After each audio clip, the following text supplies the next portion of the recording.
대한민국은 바다를 통해서 움직이는 나라입니다. 그런데 후티 무장 반군들이 올해 벌어진 호르무즈 해협 봉쇄는 엄청난 충격을 일으켰죠. 과연 우리나라는 어떤 영향을 받게 될까요?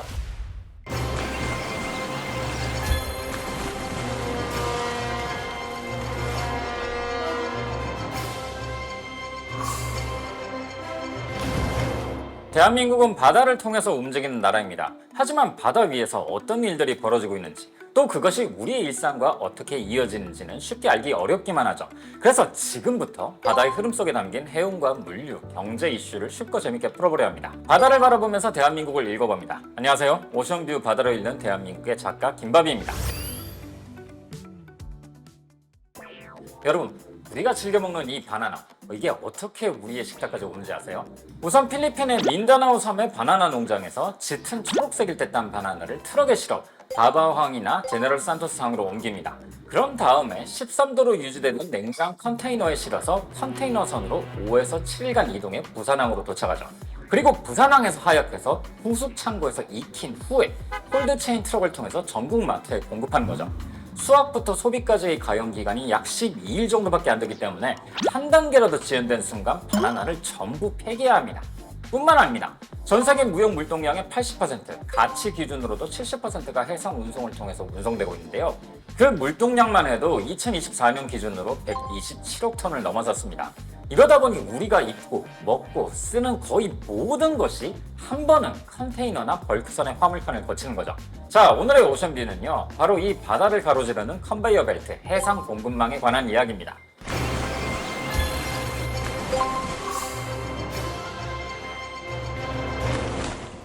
앞에서 얘기한 바나나처럼 농장에서 수확한 바나나 그대로 우리의 식탁에 올라가는 단순한 공급망임에도 트럭, 컨테이너선, 홀드체인 트럭이란 운송 코스를 거칩니다. 이보다 복잡한 전자제품의 경우에 공급망은 훨씬 더 복잡하죠. 예를 들어 아이폰의 경우에는 그야말로 글로벌 공급망 그 자체라고 할 수 있거든요. 전 세계 각지에 흩어진 광산에서 채굴된 광물들은 원자재로 가공돼 전 세계로 흩어져 있는 중간재 공장으로 운송됩니다. 예를 들어서 리튬 배터리만 하더라도 칠레와 볼리비아의 리튬, 인도네시아의 니켈, 콩고 민주공화국의 코발트 등이 정연되어서 중국의 배터리 공장으로 운송되어 생산되죠. 이런 식으로 우리나라에선 메모리와 디스플레이, 대만의 시스템 반도체, 일본의 카메라 이미지 센서, 미국의 강화 유리 등이 각지에서 생산되어 컨테이너선에 실려 중국의 폭스콘 공장에 모여 아이폰으로 조립됩니다. 이렇게 완성된 아이폰을 비롯한 스마트폰들은 보통 출시 타이밍이 중요하기 때문에 신제품 초도 물량은 항공운송으로 빠르게 띄우고 이후에 대량 물량은 해상운송으로 나르죠. 그러니까 이 한 대의 아이폰을 생산하기 위해서 수많은 원자재, 중간재, 완제품들이 생산지에서 소비지까지 글로벌 공급망을 따라 이동하는 거죠. 그리고 이 중에 상당 부분이 바다를 매개로 운송이 되고요. 이처럼 글로벌 공급망에서 바다를 매개로 한 운송, 물류, 거래를 해상 공급망이랍니다.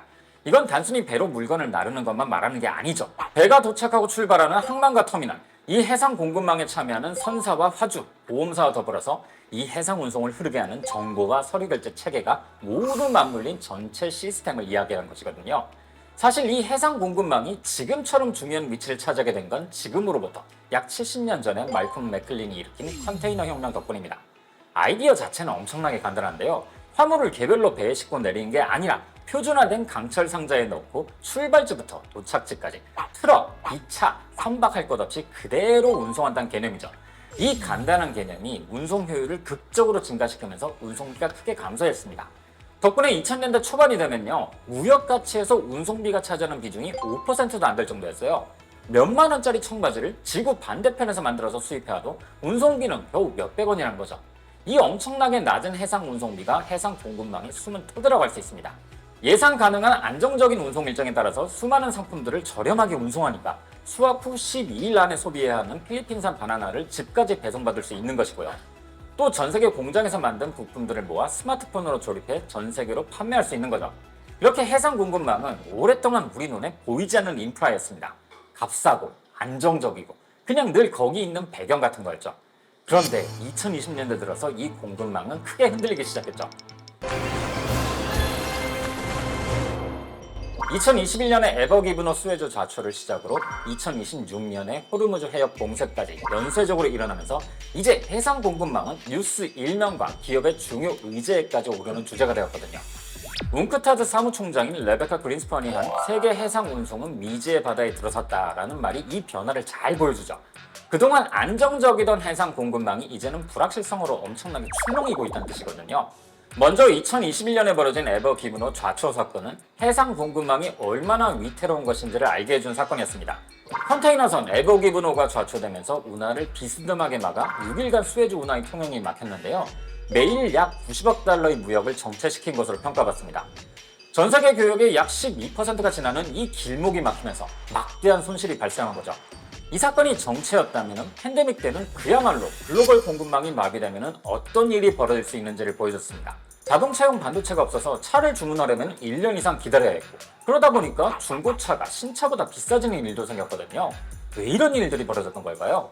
수요의 갑작스러운 변동이 공급망이 상류로 갈수록 증폭을 키웠기 때문이죠.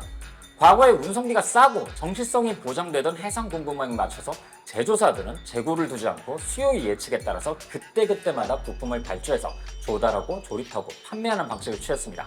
이게 경영학에서 얘기하는 JIT, 적시 생산 모델이죠. 그런데 팬데믹 초기에 수요가 줄어드니까 생산을 멈추고 선사들도 예정된 배편을 줄인 거죠. 그런데 이후에 보복 소비로 인해서 수요가 갑자기 급증하니까 그제서야 배를 구해서 부품 조달과 상품 운송을 하려는데 배를 구하기가 어려워진 거죠. 게다가 이런 적체와 마비 현상이 항구에서도 벌어지는 바람에 컨테이너선이 묶여버린 일도 벌어졌고요. 그러다 보니 컨테이너 운임을 나타내는 드류리 세계 컨테이너 지수는 40피트당 1만 달러를 넘기면서 통상 수준의 5배 넘게 치솟았습니다. 이런 적체와 마비는요, 쉽게 해소되지 않아서 공급망이 다시 정상적으로 돌아가는데 1년에 가까운 시간이 걸렸고요. 여기에 2023년부터 후티 무장 반군들이 홍해를 지나는 선박에 대한 공격을 감행하는 일이 벌어집니다. 이 사건으로 인해서 홍해를 지나 수에즈 운하로 향하는 것이 대단히 위험한 일이 된 것이죠. 그래서 많은 컨테이너선들이 희망봉을 돌아가는 우회 항로를 택하면서 유럽, 아시아 노선의 운항 기간이 일주일 이상 길어졌고, 그로 인해 발생하는 추가 연료비만 배 한 척당 100만 달러로 추산될 정도였죠. 2024년에 벌어진 파나마 운하 가뭄은 기후 위기도 해상 공급망에 영향을 줄 수 있다는 걸 보여줬는데요. 태평양과 대서양을 연결하는 파나마 운하는 강문의 같은 호수의 물을 채워서 배를 띄워 운하를 이동시킵니다. 그런데 2023년과 2024년에 걸친 엘니뇨와 기록적인 온난화가 겹친 가뭄으로 인해 호수 수위가 사상 최저로 떨어진 일이 벌어진 거예요. 호수의 물이 부족하니 관문을 채울 물이 부족해졌고, 그 결과 하루 36척 이상 통항하던 것이 24년 2월에는 18척까지 줄어들었죠. 이렇게 파나마 운하의 통항 가능 배수가 줄어드니까 배들이 더 오랜 기간 대기해야 하거나 아예 멀리 우회하기도 했습니다. 더 나아가 올해 벌어진 호르무즈 해협 봉쇄는 엄청난 충격을 일으켰죠.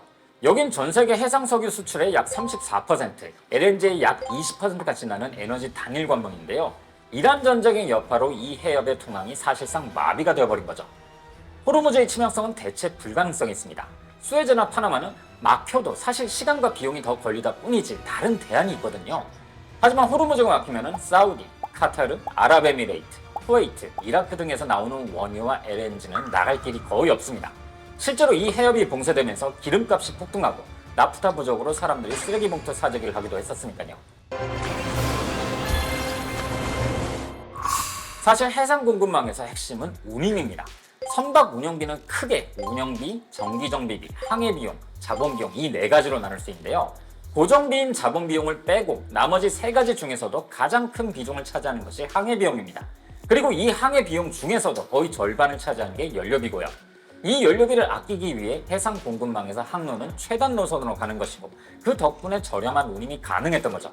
하지만 이렇게 지정학적 불안이 우회 노선을 강요하거나 더 나아가 아예 길목이 봉쇄되면서 이것이 운임의 상승을 부르는 겁니다. 해상 공급망의 전이사슬은 이렇게 작용합니다. 일단 수에즈, 호르무즈 해협 같은 초급 포인트의 위험이 증가하면 해상 보험료와 할증료가 오르고 배들은 우회로를 택하죠. 그리고 이 우회로가 운항거리와 연료비, 운항 일수의 증가를 부릅니다. 이건 곧 운임의 급등으로 이어지고요. 운임이 오르면 그만큼 수입 물가가 상승하고 우회로로 인해서 인도 기일이 지연되죠. 이것이 소비자 물가와 기업들의 재고 비용 상승에도 영향을 주는 겁니다.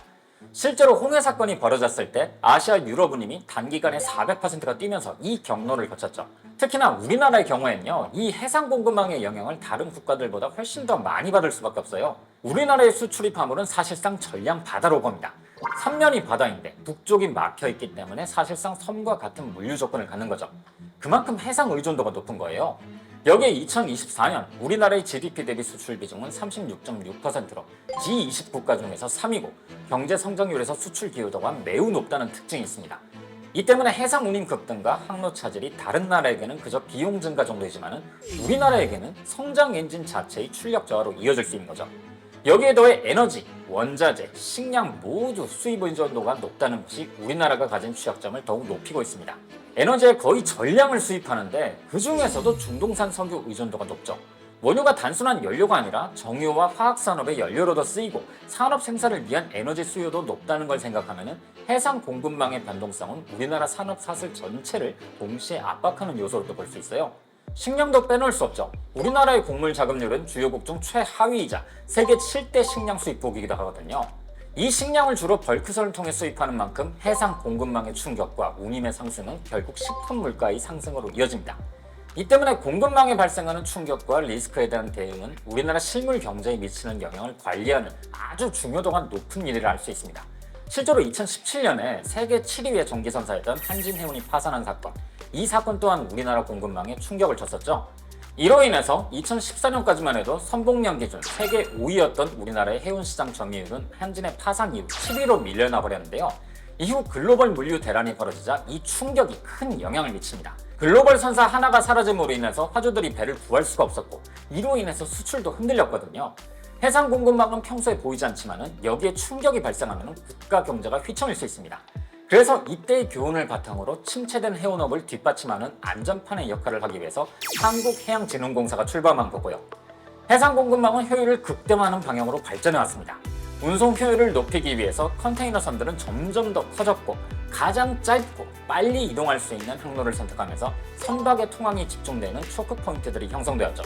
그리고 이 효율성을 바탕으로 접시 생산 모델이 제조업에 자리하면서 생산 효율을 향상시켰고 덕분에 우리는 저렴한 가격으로 전 세계 각지에서 생산된 상품들을 소비할 수 있게 되었고요.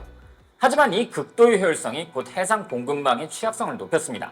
이제 해상 공급망은 더 이상 과거처럼 안정적이고 저렴한 인프라가 아니게 되었죠. 그렇기 때문에 실시간으로 변하는 다양한 해상 이슈들을 모니터링하고 관련 데이터들을 얼마나 빠르게 읽고 분석하느냐도 중요해졌습니다. 현재 한국해양진흥공사에서 신속하게 해양산업과 글로벌 공급망 현황을 면밀하게 검토하고 분석해 정기, 수시, 특집 형태의 자료를 발간하고 있는데요. 해당 자료는 한국해양진흥공사 홈페이지 내 해양정보 서비스에서 누구나 확인할 수 있다는 점 잊지 마세요. 자, 그렇다면 해상 공급망의 위기로 시스템에 큰 타격이 오면 과연 우리나라는 어떤 영향을 받게 될까요? 자세한 내용은 다음 시간에 함께 읽어보도록 하겠습니다. 오션뷰 바다로 읽는 대한민국, 지금까지 작가 김밥이었습니다.